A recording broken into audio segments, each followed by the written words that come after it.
दिनै सनितपुर जिल्ला दुलाराय बर' फरायसा आफादनिफ्राय दुलाराय बर' फरायसा आफादनि बिथोन बायदियै सनितपुर जिल्लानि डिसि डिस्ट्रिक्ट कमिशनार नांगोन आं बिथांनो गांसे गोसोखांलाइ जों गथायफैदों। बे गोसोखांलायानो जाहैबाय फैबाय थानाय 2027 मायथाइनि जि पपुलेशन सेन्सास, बे सेन्सासाव जोङो नुनो मोन्दों सेल्फ एनिमेरेशनाव जि पर्टेलनि गेजेरजों दायो सोलिबाय थादों, बेयाव जोङो नुदों गोबां 90 फारिलाइयाव सोसनजानाय रावफोरा बाहागो मोनदों, नाथाय बर'नि रावा बेयाव सोसनजानायखौ जों नुनो मोनाखै। दा बेखौ लानानै जोङो गोसोखांलाइ गथायदों डिसिनि गेजेरजों जेन थाबैनो बर' रावखौबो बे पर्टेलनि गेजेरजों बे फैबाय थानाय पपुलेशन सेन्सास बेयाव सोसननांगौ।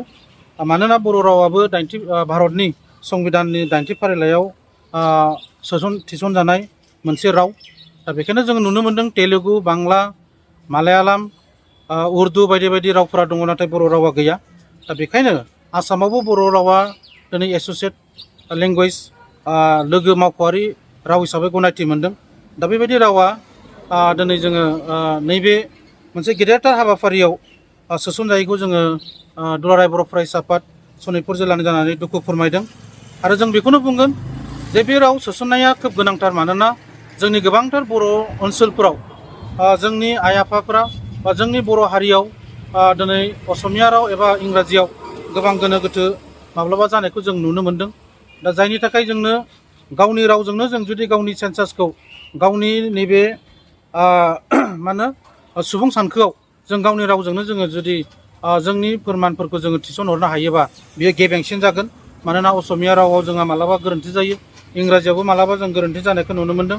बेबायदिनो थांनाय बाराव जि जोंनि एनआरसि, बै एनआरसि समावबो जोङो दुलाराय बर' फरायसा आफादा दाबिनायनि गेजेरजों बर' रावजोंनो जोङो जोंनि फर्म फिलापफोरखौ जोङो फिलाप खालामनो मोननाय मोनसे खाबुखौ मोन्दोंमोन। ओंखायनो एखे लेभेलावनो दायो नैबे 2027 मायथाइनि जि सुबुं सानखो सेन्सास, बे सेन्सासावबो बर' रावखौ जेरैखि जाया सोसनथारनांगौनि थाखाय दिनै जोङो गोसोखांलाइ गथायदों डिसि सनितपुर डिस्ट्रिक्ट कमिशनारनिसिम। आरो बिथाङा खोथा होदों जे बिथाङा बेखौ नट खालामनानै गोजौ फारसे बेखौ खावलायगोन होननानै बिथाङा जोंनो खोथा होदों।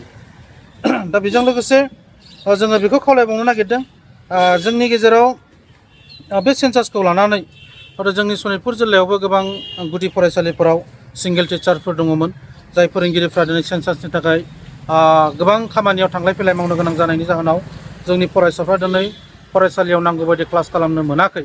दा बेखौबो जोङो दिनै डिसिनिसिम जोङो बेखौबो खावलायदों जे जोंनि सनितपुर जिल्लायाव जायफोर फरायसालियाव सिंगेल टिचारफोर दङ, सासेल' फोरोंगिरि दङ, बै सासेल' फोरोंगिरि थानाय फरायसालिनि फोरोंगिरिफोरखौ जाहाथे सेन्सासनि खामानियाव बाहायालाबासिनो बिथांमोनखौ जाहाथे स्कुलाव फरायनो गथ'फोरखौ फोरोंनो थाखाय, फरायसाफोरखौ फोरोंनो थाखाय खाबु होयो, बेखौ जोङो खावलायदों।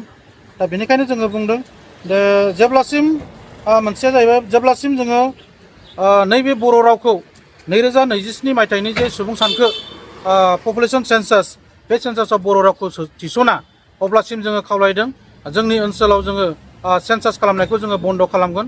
एबा जों अफिसारफोरखौबो खावलायदों जे जेब्लासिम बर' रावजों जोंनो सेन्सासाव मुं थिसननो थाखाय खाबुखौ खालामनानै होआ, अब्लासिम जोंनि ओनसोलफोराव बर' ओनसोलफोराव जाहाथे सेन्सासनि खामानिखौ मावफुङा, जों बेखौ खावलायदों। आरो बेखौ जोङो डिसिनिसिम दिनै बे मोनथाम पइन्टखौ लानानै मानगोनां डिस्ट्रिक्ट कमिशनारनिसिम जोङो गोसोखांलाय गथायबाय। आरो बिथाङा खोब पजिटिभलि बेखौ गोजौ फारसे दैथायहरगोन आरो बेखौ मावफुंनो नाजागोन होननानै बिथाङा जोंनो दिनै खोथा होदों।